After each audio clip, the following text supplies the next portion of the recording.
കഴിഞ്ഞ 4 വർഷമായിട്ട് UAE ഉണ്ടായിട്ടും ഗ്ലോബൽ വില്ലേജ് പോവാത്തതായിട്ട് ആരെങ്കിലും ഉണ്ടാവും? എന്നാൽ ഞാൻ അങ്ങനെയായിരുന്നു കേട്ടോ. പോണെന്ന് പ്ലാൻ ഇട്ട ലിസ്റ്റിലും എന്നാൽ പോവാൻ മടി പിടിച്ച ലിസ്റ്റിലും ഒരേപോലെ കയറി പറ്റിയ ഒരു പ്ലേസ് ആണിത്, ഗ്ലോബൽ വില്ലേജ്. പക്ഷെ ഇത്തവണ ഒന്നും നോക്കിയില്ല, അങ്ങ് പോയി.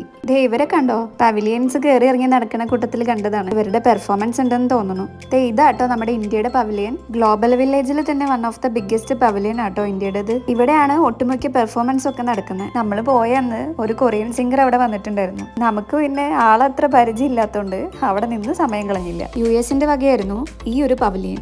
പവലിയൻസിന്റെ അകത്തുള്ള കാഴ്ച ഭയങ്കര അട്രാക്റ്റിംഗ് ആണ് കേട്ടോ. അങ്ങനെ ഏതോ പവലിയനിൽ വെച്ചാണ് ഈ ഡ്രോയിങ്സ് കണ്ടത്. ഉള്ളിൽ കുറെ മീനിങ്സ് ഉണ്ടെങ്കിലും ഒന്നുപോലും നമ്മൾ കിട്ടില്ല. എല്ലാം നടന്നു കണ്ടു. കുട്ടികളെ അട്രാക്ട് ചെയ്യാൻ ഒരുപാട് കാര്യങ്ങൾ ഉണ്ടായിരുന്നു കേട്ടോ. അതിൽ എടുത്തു പറയേണ്ട ഒന്നാണ് ഈ ടർക്കിഷ് ഐസ്ക്രീം. നെക്സ്റ്റ് പവലിയൻ ഉന്നം വെച്ച് പോകുമ്പോഴാണ് ഇത് എന്റെ കണ്ണിപ്പെട്ട കേട്ടോ. അവിടെ ചെന്നപ്പോ അവിടെ ഐസ്ക്രീം മുക്കിലും മൂലയ്ക്കും ഐസ്ക്രീം ഷോപ്പ് ഉള്ളതാണ് ഏറ്റവും വലിയ ഹൈലൈറ്റ്. ഈ ഒരു ഫുഡ് നമ്മൾ ട്രൈ ചെയ്തതാണ് കേട്ടോ. മൈദ ദോശയ്ക്കകത്ത് ചീസ് ഇട്ട എന്തോ അറബിക് ഡിഷ് ആയിരുന്നു. പിന്നീട് അങ്ങോട്ട് കുട്ടികളുടെ കുറച്ച് പെർഫോമൻസ് നോക്കി നിന്നു. വളരെ എൻഗേജിങ് ആയിരുന്നു കേട്ടോ അവിടുത്തെ ഓരോ പെർഫോമൻസും. ഗ്ലോബൽ വില്ലേജ് പോകുമ്പോൾ മസ്റ്റ് ആയിട്ട് വാങ്ങണം എന്ന് വിചാരിച്ച് വാങ്ങിയേറ്റാണ് ഇത്.